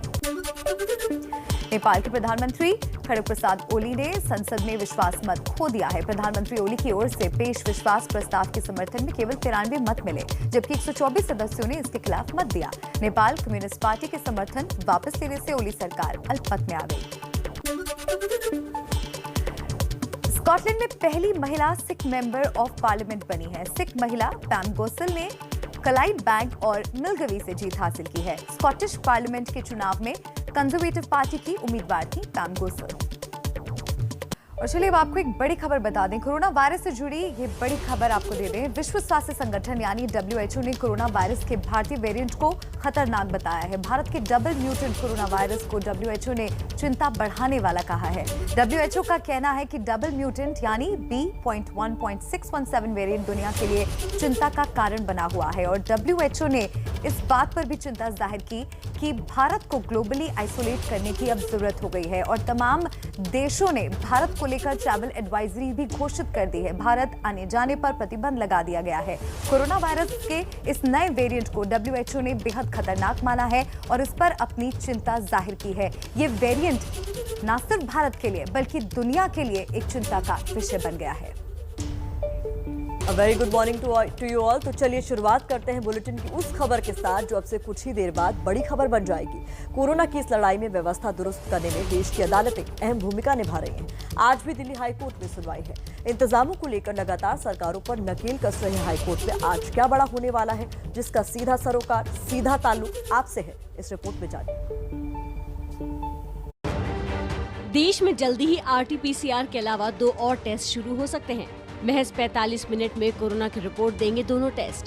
हाईकोर्ट की सुनवाई में कोर्ट के सलाहकार ने बताया कि देश में कोरोना जांच के लिए फेलुडा और रे टेस्ट को भी ICMR ने मंजूरी दी है। ये दोनों टेस्ट सस्ते हैं और महज 45 मिनट में रिजल्ट दे देते हैं। आईसीएमआर के वकील ने आरटीपीसीआर को सबसे बेहतर बताया। हाईकोर्ट आज इन 2 टेस्ट मामले की विस्तृत जांच करेगा। इसके अलावा हाईकोर्ट में एक और अहम बात पर चर्चा हुई, जिसे जानना जरूरी है। सुनवाई के दौरान कोर्ट को बताया गया कि ऑक्सीजन कॉन्सेंट्रेटर और oxygen cylinder essential commodities act का हिस्सा ही नहीं है। इसका मतलब ये हुआ कि ऑक्सीजन कॉन्सेंट्रेटर और सिलेंडर को अगर कोई किसी भी कीमत पर बेचता है या अपने पास रखता है तो उसके खिलाफ कार्रवाई करना आसान नहीं होगा। सुनवाई के दौरान कोर्ट ने इसको एक बड़ी चूक करार दिया और सरकार से कहा कि इसको लेकर ऐसे कानून पर विचार करे जिससे कि जमाखोरी और कालाबाजारी को रोका जा सके।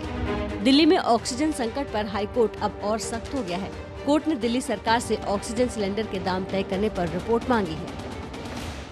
दिल्ली हाईकोर्ट में हुई सुनवाई के दौरान दिल्ली हाईकोर्ट ने इसी वजह से जब ये जानकारी निकल के सामने आई कि oxygen concentrator essential commodities act का हिस्सा तक नहीं है, हाईकोर्ट ने साफ तौर पर यह कहा कि दवाओं में और ऑक्सीजन कॉन्सेंट्रेटर जैसी चीजों में यहाँ पर फर्क हो गया है। हाईकोर्ट ने सरकारों से कहा है कि इस ओर ध्यान दिया जाना चाहिए क्योंकि ये एक गंभीर चूक है। हमें तैयारियां करनी चाहिए, तीसरी लहर की बिल्कुल तैयारी करनी चाहिए। देश में कोरोना की दूसरी लहर की तबाही बताती है कि पहली लहर के बाद सरकार ने उस स्तर की तैयारी नहीं की थी जो होनी चाहिए थी। लेकिन अब तीसरी लहर के लिए कई राज्यों में पहले से ही कदम उठाए जा रहे हैं, जिसमें दिल्ली भी शामिल है। हमें तैयारियां करनी चाहिए, तीसरी लहर की बिल्कुल तैयारी करनी चाहिए। एक और हमें अपना ये जो इंफ्रास्ट्रक्चर है इसको और एक्सपेंड करना पड़ेगा। लेकिन अब हम जिस स्केल के ऊपर इंफ्रास्ट्रक्चर क्रिएट कर रहे हैं, अगर अगली लहर में 30,000 केस भी आते हैं तो हम उसको डील करने के लिए तैयार हैं। दिल्ली के मुख्यमंत्री अरविंद केजरीवाल तीसरी लहर के लिए कमर कसने की बात कह रहे हैं, जिसके तहत दिल्ली में आज से ही जीटीबी नगर के रामलीला ग्राउंड में 500 आईसीयू बेड और एलएनजेपी अस्पताल के पास 500 आईसीयू बेड के अस्पताल बनाए जा रहे हैं। दूसरी लहर का दर्द झेल रही दिल्ली के लिए ये किसी सौगात से कम नहीं है, क्योंकि केजरीवाल खुद तीसरी लहर में 30,000 तक रोजाना मामले आने की बात कह रहे हैं। दिल्ली ने दूसरी लहर में करीब 28,000 तक के आंकड़े देखे हैं। अच्छी बात यह है कि लॉकडाउन के बाद इसमें हद तक की कमी आई है। दिल्ली में बीते 24 घंटे में कोरोना के 12,651 मामले आए हैं और 319 लोगों की मौत हुई है। पॉजिटिविटी रेट भी घटकर 19% तक आ गई है। दूसरी लहर से फैली तबाही के बाद अक्लबंदी भी इसी बात में है कि तीसरी लहर की पहले तैयारी पूरी कर ली जाए। अब एक ऐसी खबर हम आपके सामने रखने जा रहे हैं जो आपको सावधान भी करेगी और गुस्सा भी दिलाएगी। एक महिला कोरोना पीड़ित पति के इलाज के लिए अस्पताल जाती है, लेकिन वहां उसके साथ छेड़छाड़ होती है। महिला चुप रह जाती है कि पति का इलाज ढंग से हो जाए, लेकिन पति की जान नहीं बचती। उसके बाद महिला के सब्र का बांध भी टूट जाता है। पूरी रिपोर्ट देखिए। मैं पड़े हुए देखते रहे कि मेरी वाइफ का कोई दुपट्टा खींच रहा है, और जब मैंने उस आदमी को देखा ना तो वो मुस्कुरा रहा था। मैंने ऐसे दुपट्टा खींचा और मैं कुछ नहीं बोल पाई डर से। ज्योति कुमार, सब लोग ध्यान से इसको कवर कीजिए। ज्योति कुमार एक कंपाउंडर था वहाँ पे, मतलब जो अटेंडेंट सब होते हैं ना वो है, लड़की नहीं है लड़का है, ज्योति कुमार। संक्रमित पति को बचाने के लिए भागलपुर के ग्लोकल हॉस्पिटल में छेड़खानी सहती रही, लेकिन पति की मौत के बाद उनकी ये दर्द भरी दास्तां सुनकर लोगों में बेहद गुस्सा है। महिला की शिकायत के बाद भागलपुर की एसपी नताशा गुड़िया और एसपी सिटी अस्पताल पहुंचे और सीसीटीवी फुटेज जब्त कर जांच शुरू कर दी है। एक मामला अभी सोशल मीडिया के थ्रू संज्ञान में आया, दूसरी मामले की प्रिलिमिनरी इंक्वायरी करके जांच की जा रही है। अब पूरा मामला समझिए। इस महिला के पति नोएडा में सॉफ्टवेयर इंजीनियर थे। होली के दौरान पति पत्नी नोएडा से भागलपुर रिश्तेदारों के यहाँ आए। भागलपुर में ही 16 अप्रैल को पति को कोरोना हो गया। सीटी स्कैन में पता चला कि फेफड़े में 60% इन्फेक्शन है। साथ ही महिला की सास को भी कोरोना हो गया। इसके लिए दोनों ग्लोकल अस्पताल में भर्ती हुए। जब ग्लोकल अस्पताल में छेड़खानी हुई और पति की हालत ठीक नहीं हुई तो उन्होंने सरकारी JLN अस्पताल में पति को भर्ती कराया, लेकिन महिला का आरोप है कि वहां भी पति का इलाज ढंग से नहीं किया गया। मैं फाइट दे रही हूँ और ये लोग मेरे बाबू को खत्म कर देंगे। इतना ऑक्सीजन का किल्लत सर, मेरा बाबू डर गया बहुत ज़्यादा। ऑक्सीजन सिलेंडर देखता था और कहता था हाँ वो खत्म हो जाएगा, वो खत्म हो जाएगा। अब पूरे मामले में राजनीति भी शुरू हो गई है। कांग्रेस विधायक दल के नेता अजीत शर्मा सरकार पर निशाना साध रहे हैं। पूरे बिहार के लिए शर्मसार करने की घटना है। अब बिहार यही दिन के लिए आपको सरकार चुना था कि लोग क्या प्रशासन आपका 16 वर्षों में क्या प्रशासन के पदाधिकारी कर रहे हैं। दूसरी तरफ पुलिस पूरे मामले की जांच कर रही है और जल्द ही सच सामने लाने का दावा भी। पूरे देश में कोरोना कहर बरपा रहा है और मुंबई में जो आंकड़े हमने देखे वो लगातार बढ़ रहे थे और डरावने थे। लेकिन मुंबई में ऑक्सीजन को लेकर बीएमसी ने जो काम किया उसकी तारीफ हो रही है, लेकिन अब उसी बीएमसी पर टेंडर को लेकर सवाल उठ रहे हैं और इसकी आंच मंत्री आदित्य ठाकरे तक भी पहुंच रही है। ज्यादा जानकारी इस रिपोर्ट में। कोरोना की तीसरी लहर की तैयारी में जुटी मुंबई में भ्रष्टाचार के आरोप की भी एक लहर उठी है, जिसके थपेड़े मुख्यमंत्री उद्धव ठाकरे के मंत्री बेटे आदित्य ठाकरे तक पहुंच रही है। दरअसल बीएमसी ने महालक्ष्मी रेस कोर्स में बनने वाले जम्बो कोविड सेंटर के लिए जो टेंडर निकाले हैं, उसके नियमों को लेकर बीजेपी आदित्य ठाकरे के करीबियों को फायदा पहुंचाने का आरोप लगा रही है। ये आरोप बीएमसी स्टैंडिंग कमेटी के सदस्य और बीजेपी नेता विनोद मिश्रा ने लगाए हैं। कहीं ये राहुल गोम्स जैसे लोग हैं जो मीडिया इवेंट का काम करते हैं, जिनको इस तरह के काम का अनुभव भी नहीं है, लेकिन माननीय पालक मंत्री आदित्य ठाकरे जी के नजदीकी कारणों से उनको लास्ट टाइम भी बेनिफिट पहुंचाया गया, टेंडर मिला और इस बार भी कहीं टेंडर देने का प्रयास अतिरिक्त आयुक्त संजीव जायसवाल जी तो नहीं कर रहे हैं। बीजेपी का दावा है कि टेंडर की शर्तों के मुताबिक वही कंपनी इसमें हिस्सा ले सकती है जिसे जम्बो कोविड सेंटर बनाने का अनुभव हो और महाराष्ट्र में निर्माण किया है। बीजेपी का आरोप है कि मुंबई में पिछले साल बड़े कोविड सेंटर बनाने वाली कंपनी ऑक्स मैनेजमेंट और रोमेट रियलिटी के मालिक आदित्य ठाकरे के करीबी हैं। ऐसे में सीधे सीधे इससे उनको फायदा होगा।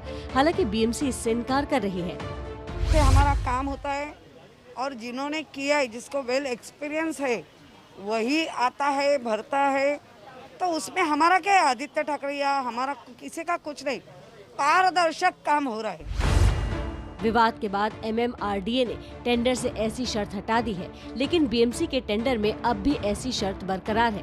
हालांकि मुंबई में जंबो सेंटर बनाने वाली कंपनी ऑक्स मैनेजमेंट टेंडर में हिस्सा लेने से इनकार कर रही है। अलीगढ़ मुस्लिम यूनिवर्सिटी की क्या एएमयू में कोरोना का नया वेरिएंट आ गया है? ये सवाल इसलिए उठ रहे हैं क्योंकि एएमयू में कई प्रोफेसरों को पिछले कुछ दिनों में कोरोना से अपनी जान गंवानी पड़ी है। पूरी रिपोर्ट देखिए। पूरी दुनिया में मशहूर अलीगढ़ मुस्लिम यूनिवर्सिटी पर फिलहाल कोरोना का कहर बरपा है। पिछले 20 दिनों में कई प्रोफेसरों की मौत के बाद अब यूनिवर्सिटी के वाइस चांसलर ने शक जताया है कि किसी नए वेरिएंट ने मौत का ये तांडव मचाया है। एएमयू के वीसी ने आईसीएमआर को कोरोना सैंपल्स की तुरंत जांच के लिए चिट्ठी लिखी है। ये सभी सैंपल्स एएमयू में बनी आईसीएमआर से प्रमाणित लैब में इकट्ठा किए गए हैं। एएमयू में पिछले करीब 22 दिनों में 15 मौजूदा प्रोफेसरों की कोरोना से मौत हुई है। इसके अलावा कई कर्मचारियों की भी जान कोरोना ने ली है। ये सभी लोग मुस्लिम यूनिवर्सिटी के कैंपस में ही रहते थे। एक तरफ वाइस चांसलर चिट्ठी लिख रहे हैं तो छात्र संघ के पूर्व अध्यक्ष लापरवाही का मामला बता सीबीआई की जांच की मांग कर रहे हैं। एएमयू में कोरोना से होने वाली इन मौतों की वजह से पूरे शहर में दहशत है। अब देखना है कि आईसीएमआर की जांच में क्या नया वेरिएंट का शक सही होता है। बक्सर में गंगा नदी में कई शव तैरते दिखे। ये खबर इसलिए आपको दिखाना जरूरी है क्योंकि अगर आपके इलाके में ऐसा कुछ दिखे तो तुरंत प्रशासन को खबर करें और जरूरी कदम उठाएं ताकि खतरा बढ़े नहीं। पूरी खबर देखिए। कोरोना से जान गंवा रहे लोगों के अंतिम संस्कार के लिए शमशान और कब्रगाहों में जगह नहीं मिल रही है। इसकी सबसे दर्दनाक और डराने वाली तस्वीर बिहार के बक्सर से आई है। यूपी बॉर्डर से सटे इस जिले में सोमवार को करीब 40 लाशें गंगा नदी के किनारे बहती दिखी। बक्सर केंद्रीय स्वास्थ्य राज्य मंत्री अश्वनी कुमार चौबे का संसदीय क्षेत्र है। हालांकि प्रशासन का कहना है कि ये शव उत्तर प्रदेश के प्रयागराज और वाराणसी से बहकर यहाँ पहुँचे हैं। इलाज तो कहीं न कहीं से आ ही रही है। अब वो अन्वेषण का विषय है कि वो बारे से आ रही है कि बनारस से आ रही है कि इलाहाबाद से आ रही है, क्योंकि ये लाशें जो दिख रही हैं लगता है कि ये 5-7 दिन से बहती हुई लाशें हैं। लेकिन लापरवाही प्रशासन की भी दिख रही है। कोरोना मरीजों के अंतिम संस्कार के नाम पर जिला प्रशासन महज खाना पूर्ति कर पूरी तरह नहीं जलने वाले शवों को नदी में प्रवाहित कर दे रहा है। नदी के पानी से कई गांवों का काम चलता है। ऐसे में गांव वालों को नदी के पानी से कोरोना संक्रमण फैलने का भी डर सता रहा है।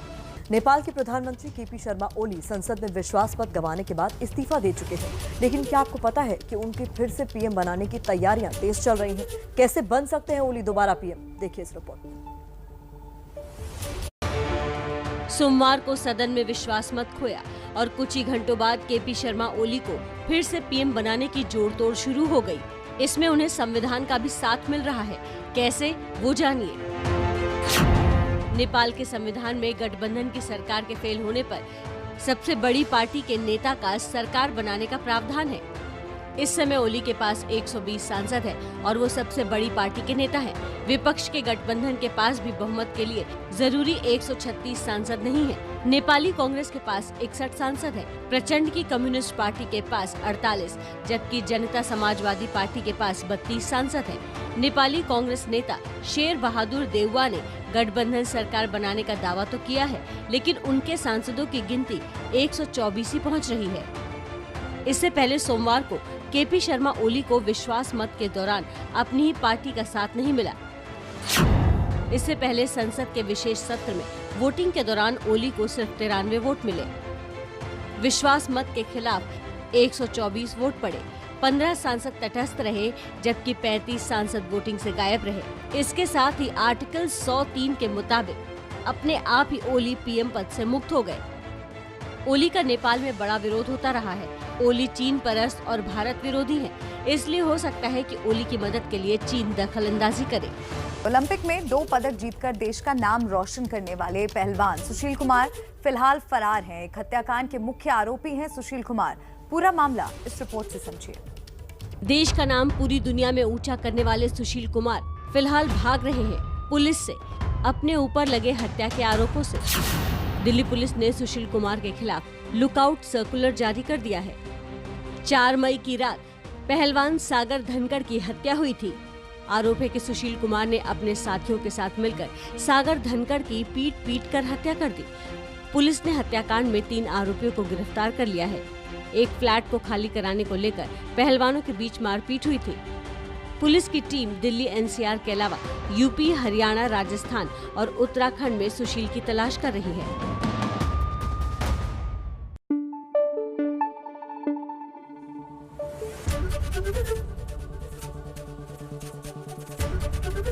एबीपी न्यूज आपको रखे आगे।